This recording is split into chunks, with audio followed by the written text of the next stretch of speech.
Hello everybody, AOG Gaming here, back with another video on Marvel Rivals.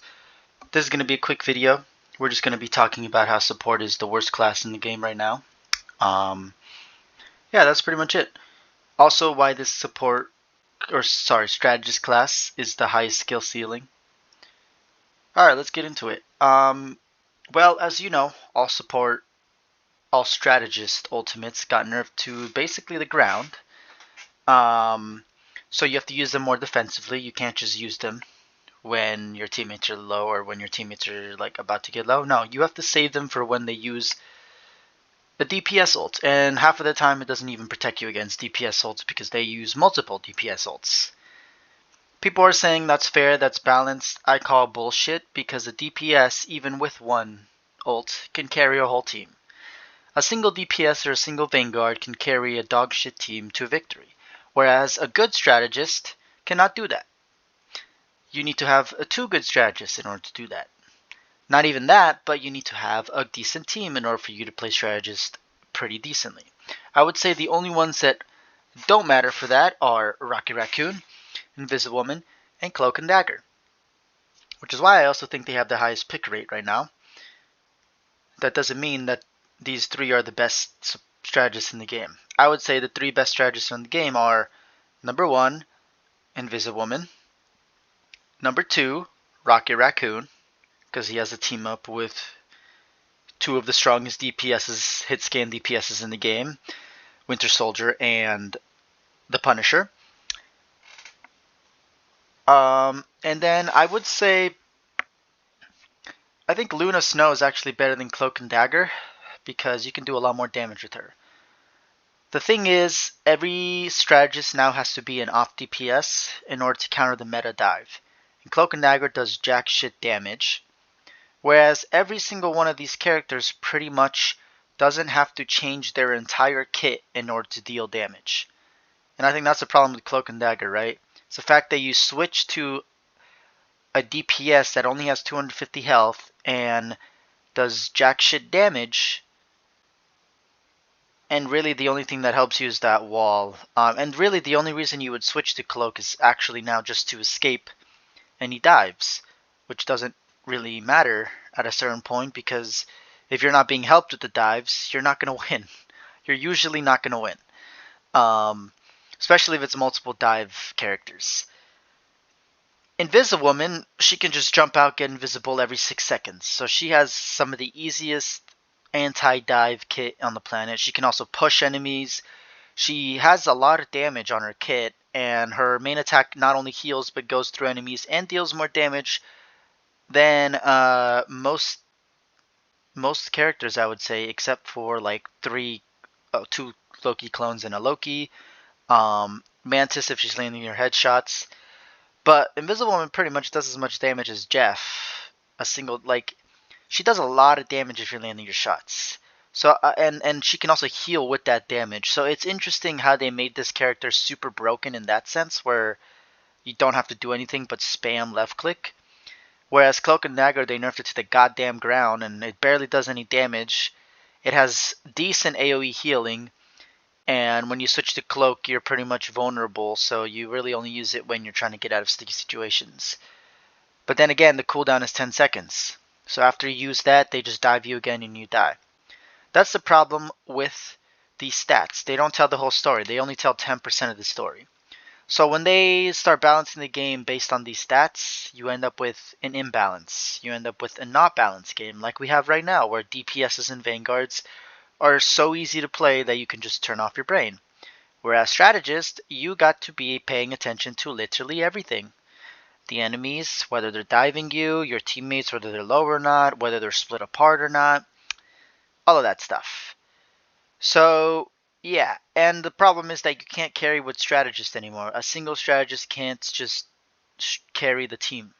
It has to be a Vanguard or a DPS that carries the team, because you can't keep your team alive the same way you could before. I agree that strategists needed a nerf. I don't agree with the fact that you nerfed strategist and buffed every goddamn DPS in the game. That's just saying screw you to all strategist players. And we've seen it. We've seen it just everywhere. If we go to, okay, so this is competitive, right? This is quick play. As you can see, the casual player base is actually experimenting with more of these characters, which is great. And that being said, Cloak and Dagger doesn't have the highest win rate anymore, which is good. But also, it goes to show that people aren't picking this character because they were broken before. Yes, they were. That was part of the triple support meta. But they were picking this character because fundamentally the kit is not hard to use whatsoever. All of these other characters require more skill. Invisible Woman doesn't really require skill. It's more about positioning with her. If you have really good positioning with her, then you can heal, DPS. You can do everything with her. Um, but yeah, I feel like they don't understand these stats in terms of the broader sense, because it is not showing in the game for sure.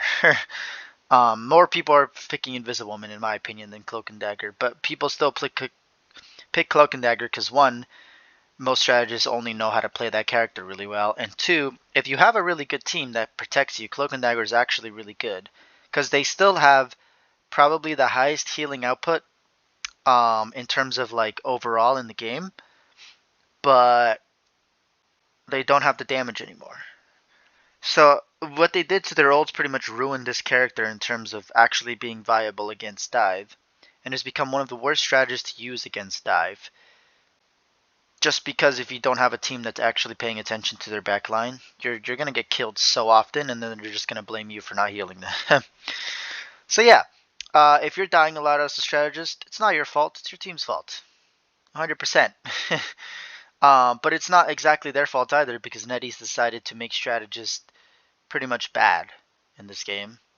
Like, yes, they're necessary to keep your team alive, but they die really easily. Every character can pretty much two-tap them in this game, and you can dive with like 70% of the characters in the game. So if the enemy team isn't actually focused on dealing with the divers that you, or like a diver that you are, you're gonna be able to kill the strategist pretty easily and pretty quickly. It's just absurd how far strategists have fallen, and it's the worst class in the game. You need to have the highest skill mechanically, positioning wise, and knowledge based.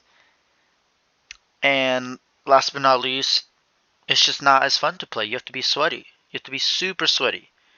The only way you get a quick play experience is through quick play. Like I used to play competitive, and it felt like I had to sweat a little bit, but not a lot.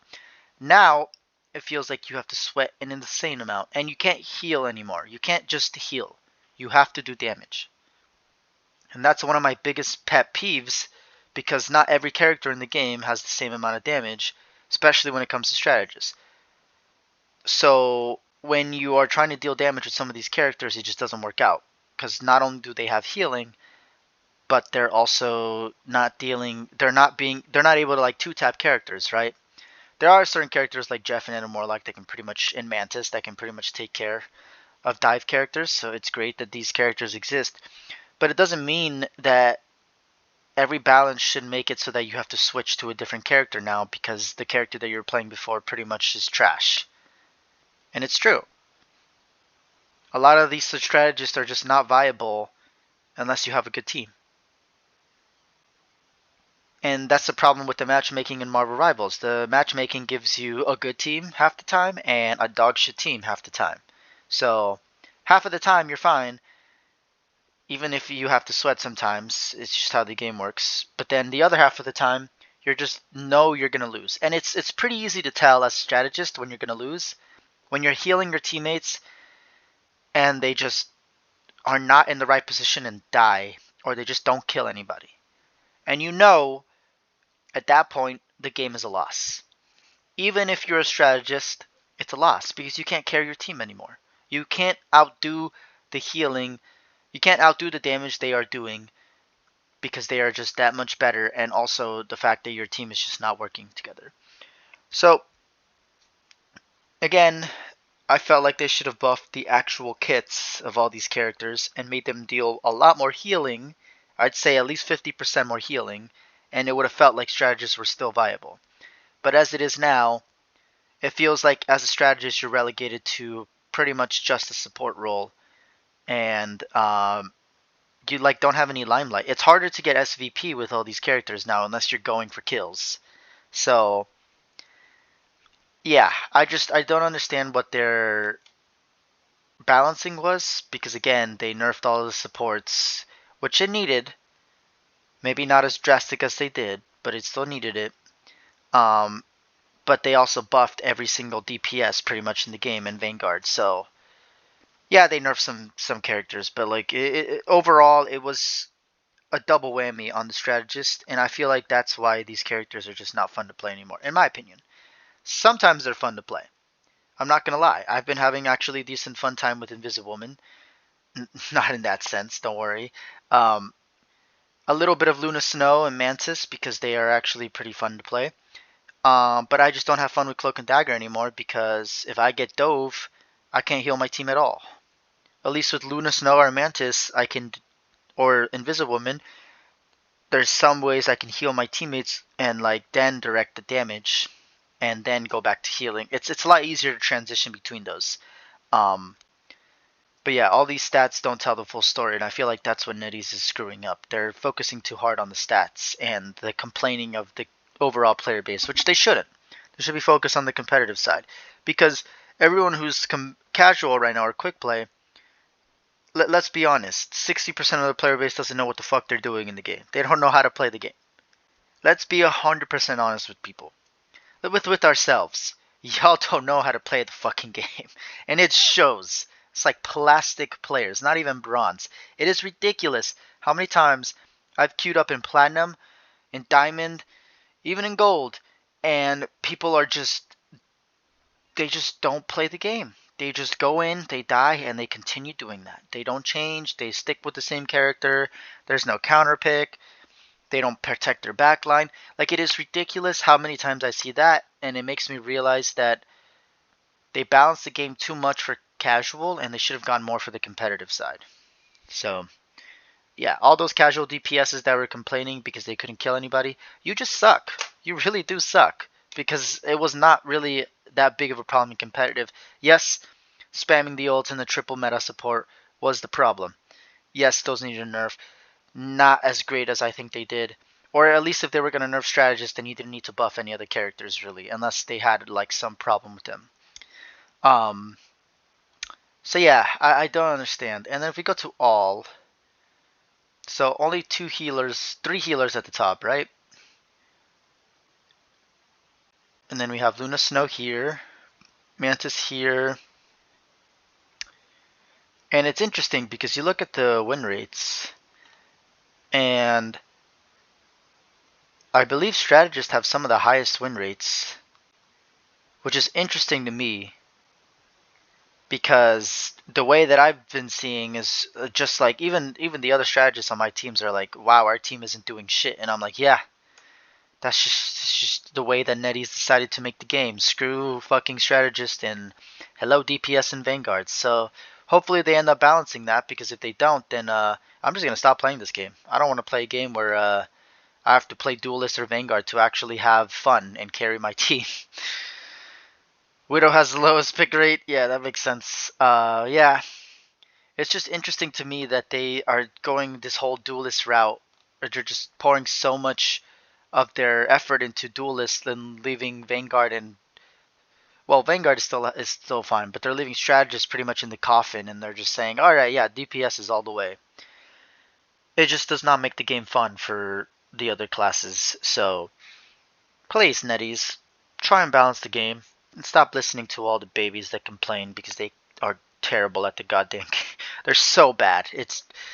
I don't understand how people are in high ranks in high elo sometimes. Like, it baffles me. It just astounding at how they can have that high of a, how they can have that high of a rank and still be that bad. It just is mesmerizing to watch sometimes. Anyway, I think that's gonna be it. I just wanted to talk about that. Yeah, they nerf supports too hard. They buffed DPSs too much. They were already insane. They added more characters that were dive. Yeah, you don't have to nerf everything, and you don't have to buff everything. I feel like buffing is better, Usually you should be buffing, not nerfing. And if you're going to nerf, you should do buffing to balance out the character, not just nerf the character because you are like, oh, they're broken. No, it was just the support ults. But now that they're nerfed, the strategists have become the high skill ceiling and worst characters in the game. So yeah, the only reason this is a high pick rate is because this character requires no skill to use. Literally no skill to use. Invisiwoman is like half there. You can kind of just turn off your brain a little bit, but you kind of still have to pay attention, especially with her shield and stuff. Like there's very high competitive strategies they use with her in order to actually make her insanely broken, and I think that's why she's gone up a lot. Also, the fact that her ultimate comes a lot faster than Cloak and Daggers and all the other characters, and it's just more impactful in my opinion. You can combo it with a lot of ults. That's my point. Whereas Cloak and Daggers, you can't anymore. Rocket Raccoon, the reason he's high up there is because of his team up, and the fact that he revives characters. So like, as long as your team isn't dying an insane amount, then he can pretty much keep your entire team alive, pretty much 24/7. But yeah, I think that's gonna do it. Thank you all for watching as always. AOG Gaming here. I think that NetEase has to really do some internal review and realize that all of these stats don't mean jack shit. They really don't mean jack shit. All they tell you is how easy a character is to play or how easy it is in the meta to play right now. It's interesting that Penny has such a high pick rate, but it makes sense because dive is a thing now, so having her as a tank is actually pretty good, especially with her nest. So yeah, that's all I had to say. Thank you all for watching. NetEase, please buff strategist kits, not their ults, their kits. Make them do more healing so we don't have to be relegated to side support that pretty much does minimal healing and minimal damage and has to like we as strategists we pretty much just have to survive, which is not fun because you get hunted all the time. So do something about it because I'm not playing this game until that happens. At least I'm not going to be playing strategist until that happens. It's just not fun. Maybe I'll play Invisiwoman once or twice, but after playing it a couple times and having my team just get completely rolled over because they don't know what they're doing, it's just not fun in any way, shape, or form. Thank you all for watching as always, and I'll see everybody in the next video.